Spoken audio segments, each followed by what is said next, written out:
छात्रों, आज हम कक्षा 9वीं हिंदी का पाठ क्रमांक 3 कबीर पूरक पठन इस पाठ की जानकारी लेने की कोशिश करेंगे। इस पाठ के लेखक हैं हजारी प्रसाद द्विवेदी। द्विवेदी जी हिंदी साहित्य के इतिहासकारों में से एक है। उच्च कोटि के निबंधकार, उपन्यासकार, आलोचक, चिंतक एवं शोधकर्ता है। इनकी प्रमुख कृतियां हैं अशोक के फूल, बाणभट्ट की आत्मकथा, चारु चंद्रलेख, कबीर, हिंदी साहित्य की भूमिका, मेघदूत एक पुरानी कहानी। इस प्रकार की इनकी प्रसिद्ध कृतियां हैं। प्रस्तुत पाठ कबीर उनका आलोचनात्मक पाठ है। संत कबीर के जीवनी को ध्यान में रखते हुए उनके गुण दोष, उनके व्यक्तित्व, उनके उपदेश, उनकी साधना, उनके स्वभाव के विभिन्न गुणों को बड़े ही रोचक ढंग से स्पष्ट किया है। हमारे देश में अनेक संत हुए हैं जिन्होंने अपने काव्यों, अपने साहित्य तथा अपने व्याख्यानों के माध्यम से समाज के लोगों में जागरूकता लाने और समाज परिवर्तन का काम किया है। संत कबीर का नाम इसमें सर्वोपरि है। इन्होंने तीर्थक्षेत्रों, पूजा पाठ, व्रत आदि को महत्व न देकर अपनी वाणी में समाज में सुधार लाने का प्रयास किया।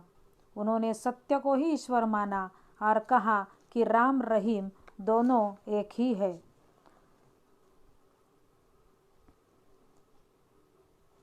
हिंदी साहित्य में कबीर जैसे व्यक्तित्व वाला लेखक उत्पन्न नहीं हुआ।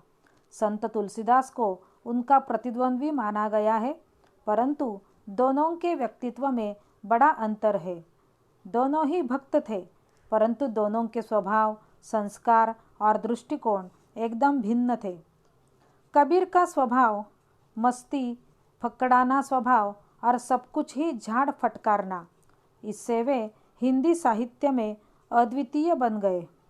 उनकी वाणी में अनन्य साधारण जीवन रस है, जिससे उनकी वाणी का किसी ने अनुकरण नहीं किया या कोई भी अनुकरण नहीं कर सके। कबीरदास जी की वाणी योग का क्षेत्र है, जिनमें भक्ति का बीज है। मतलब उनकी वाणी में योग भक्ति है। संसार में जो दुख दर्द है वह देखकर उन्हें करुणा दया नहीं आई, बल्कि उन्होंने उनको और भी फटकारा। उन्होंने लोगों को उपदेश दिया कि संसार के इस मोह माया के जाल में मत फंसो, बल्कि इससे बाहर आकर मुक्ति का मार्ग खोजो। इसलिए संसार का दुख देखकर वे कभी विचलित नहीं हुए। वे कहते थे, ज्ञान का गेंद कर, सूरत का दंड कर, खेल चौगान मैदान माही, जगत का भ्रमना छोड़ दे बालके, आय जा भेष भगवंत पाही। मतलब हमें ज्ञान प्राप्त करने की जरूरत है। इस जगत के भ्रम में मत पड़ो। जगत का भ्रम कौन सा? ये मोह माया द्वेष, इसमें पढ़कर हम दुखी हो जाते हैं। देखो ना, यदि हमारी कोई इच्छा पूरी नहीं हुई तो हम दुखी हो जाते हैं। इसलिए संत कबीर कहते हैं, इसमें अटकने के बजाय बाहर आकर उस परमात्मा के दर्शन करो। यह है सब योग क्रिया। कबीर लोगों को योग के बारे में बताते थे। कबीर जब किसी योगी को संबोधित करते थे तो बड़े ही कठोर रूप में वे कहते थे। योग का विकट रूप वे उदाहरण द्वारा बताते हैं। अवधु अक्षर हूँ सो न्यारा, जो तुम पवना गगन चढ़ाओ, गुफा में बासा, गगन पवना दोनों बिन से, कहाँ गया जोग तुम्हारा। इसी भाषा को योगी ही समझते थे। संत कबीर एक योगी थे। योगी पुरुष संसार की बातों की तरफ ध्यान नहीं देते।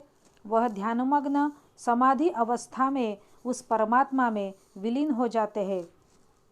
संत कबीर इसका अनुभव कर चुके थे। पवन का, गगन का अनन्य साधारण गर्जन सुन चुके थे। उस महान पद को देख आए थे जहाँ कोई विरला ही जा सकता है। ऐसी जगह है वह कि जहाँ दिन और रात नहीं, उदय और अस्त नहीं, जहाँ प्रेम के प्रकाश का समुद्र है, ईश्वर का विशाल निर्झर है, जो भ्रम से परे है वह है ब्रह्मानंद। मतलब अद्वैत की भावना, जहाँ आत्मा परमात्मा में विलीन हो जाती है।